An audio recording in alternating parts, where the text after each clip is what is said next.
This is a lesson on solving multi-step equations with the variable on both sides. You'll see now, building on yesterday's lesson, we now have a variable on both sides. So when this occurs, we first want to look at both sides of the equation and determine if both sides of the equation are simplified. And I think you can see here that in this case both of them are. Next thing we would want to do, though, is to get the variable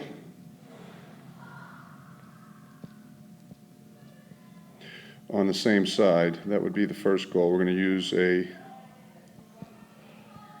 property of equality to do that. I am going to elect to subtract 5r from both sides. I could have subtracted 7r from both sides, but then that would have left me with a negative coefficient, which makes it just slightly harder. It'd still come out the same, but this would make it a bit easier if we subtract 5r from both sides. So I use the subtraction property of equality there, and I get 6 plus 2r equals negative 4. And then I'm going to get the variable term by itself, subtract 6, and I'll have 2r equals negative 10, and divide by 2. In this case, I get r equals negative 5. Now when you're checking these, that's our solution, and when you check these, we don't have a value that it's going to equal on one side since we have a standalone number on one side like we did in previous equations. Now, all that we're going to need to do to prove that this is the solution is make sure that when we plug in our value for our variable, that we get the same amount on each side of the equation. So in this case, if I plug in negative 5 for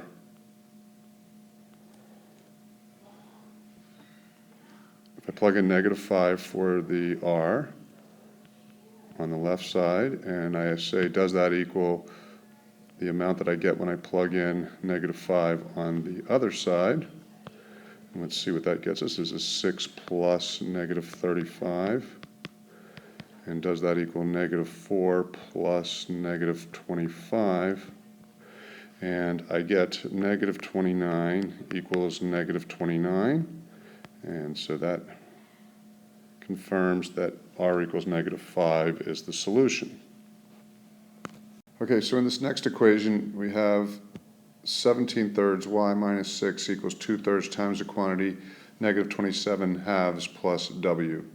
So we're going to leave the left side alone in this instance, and since that's already simplified, I'm going to distribute on the right side, and that's all actually going to distribute in that first term. Since I have 2/3 times negative 27 right here, I have 2/3 times 27 halves, negative 27 halves. The 2's are going to cancel, the 3's are going to cancel, leaving a factor of 9, and with that negative sign will be negative 9 and then plus 2/3 w. I'm going to get the variable on the same side by subtracting 2/3 w.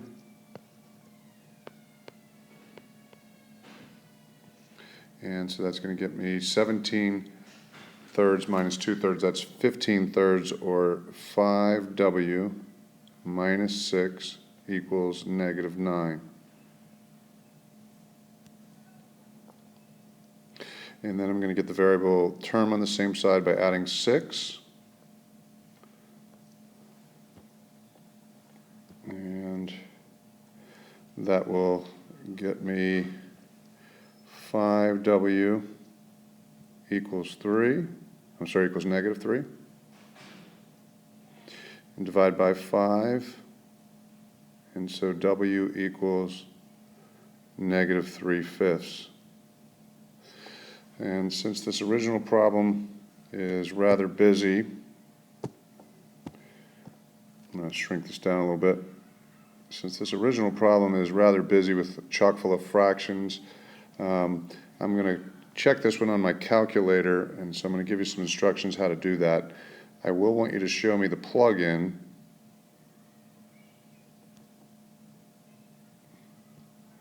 So we'll say 17 thirds times negative 3 fifths minus 6, does that equal 2 thirds times negative 27 halves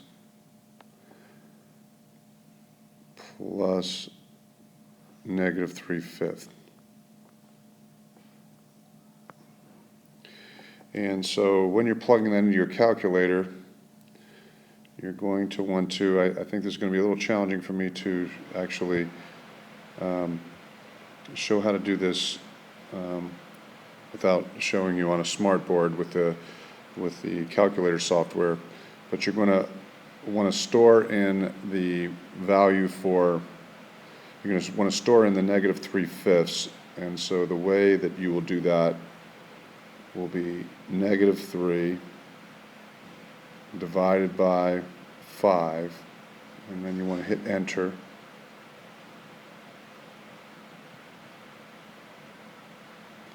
And then you're going to hit the STO button, which is in the lower left-hand corner. And then you want to hit your alpha key, which is on my calculator it's green, but it's just below it's in the upper left, just below the second button.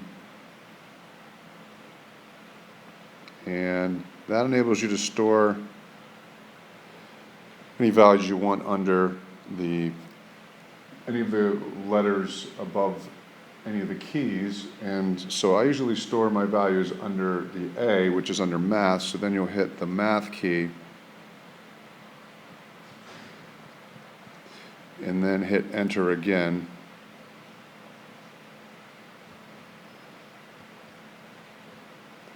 And now negative 3 fifths will be under that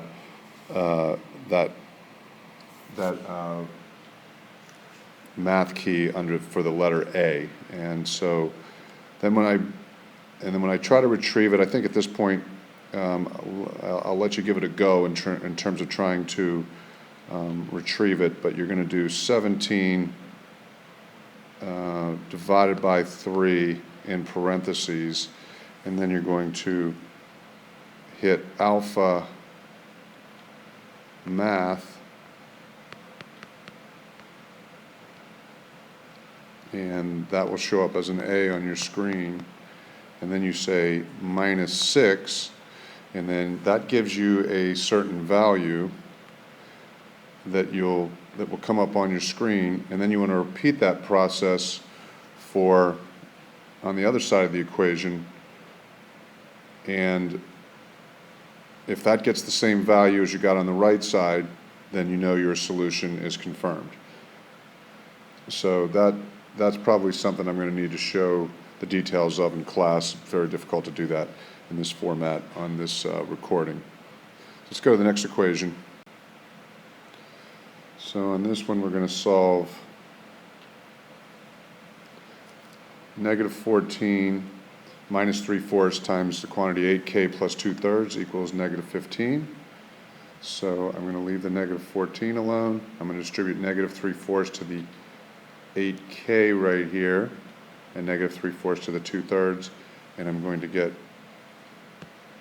minus 6k, and then I'm going to say that's going to equal negative 1/2, so minus 1/2 equals negative 15k.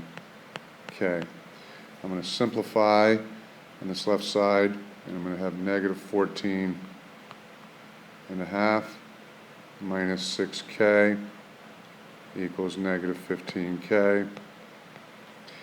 And then I'm going to add 6k to both sides. And I'm going to change this into an improper fraction, so that'll be negative 29 seconds equals negative 9k. I'm going to multiply by negative 1/9 on each side. And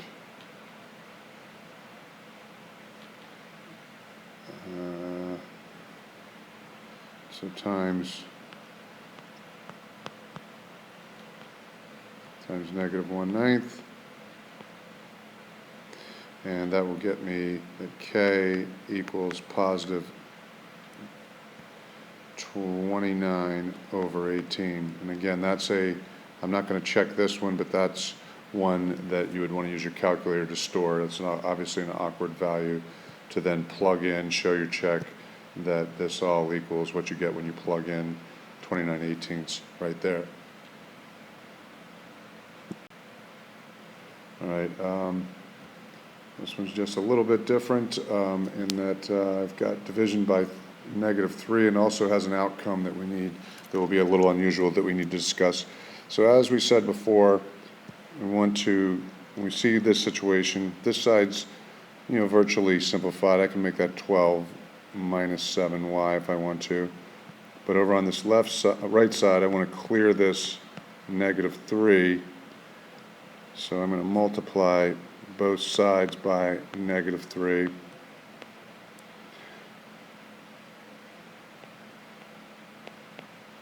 And that will get me -36 plus 21y.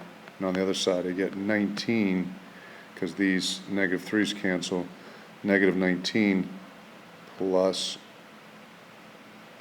21y. So this unusual situation where if I was to try to subtract 21y away, I would have 0y. This type of equation, but since we have 19 and -36, this equation, what's known as a no solution equation, no matter what I would substitute in for y, I would always get the same number here and here, but these two numbers are different, so we could not come up with any value that would make the equation true. So we call this a no solution equation.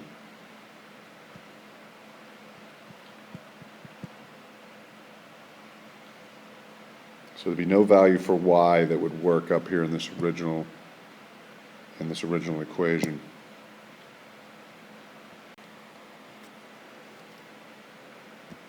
Let's look at this next one. I've got -4/5 times 10m minus 20 equals -8m plus 16. And in this equation, when I distribute -4/5 to 10m, I get -8m. And -4/5 times -20, that's going to be plus 16. And I get exactly what I already have on the right side. And when this happens, I have, different from the last problem is, I have the same variable expression, but then I have the same integer that's added to it. So no matter what I would substitute for m here, this would always be true. So we might say m equals all real numbers. That stands for all real numbers. So all real numbers would be our solution there. This is what's known as an identity equation.